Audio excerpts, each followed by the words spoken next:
disaster. Sophie always loved baking, so when her best friend Lucy's birthday came around, she decided to bake a special cake. She searched through her recipe book and finally chose a chocolate cake with a rice creamy filling.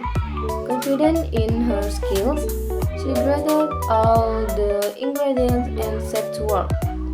At first, everything went smoothly. Sophie measured the flour, sugar, and cocoa powder perfectly and she mixed the butter until it was smooth and silky.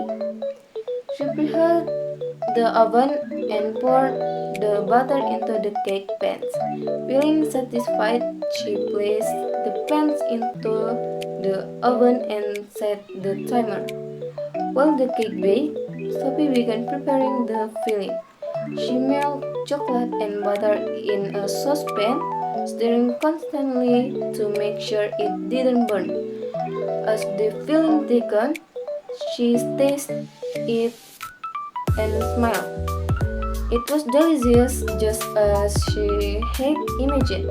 However, when the time ran, things began to go wrong. Sophie opened the oven and noticed that the cake hadn't risen properly. It looked flat and uneven, not like the picture in her recipe book. She took the cakes out and realized that she had forgotten to add baking powder. Frustrated, she sighed but decided to continue. After the cake cooled, she spread the filling between the layers and covered the whole cake with a small layer of frosting. Despite its flat appearance, it still looked decent. She cleaned the kitchen and prepared to take the cake to Lucy's party.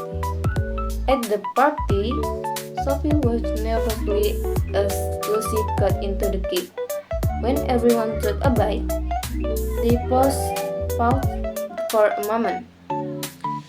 The cake was dense and dry, not at all what Sophie had hoped for. Lucy, always the kind friend, smiled and said it tasted good. But Sophie knew it wasn't her best work. Afterward, Sophie laughed about the baking disaster with Lucy. Though the cake hadn't turned out as planned, it became a funny story that they will remember for years. Thank you for watching. Bye bye.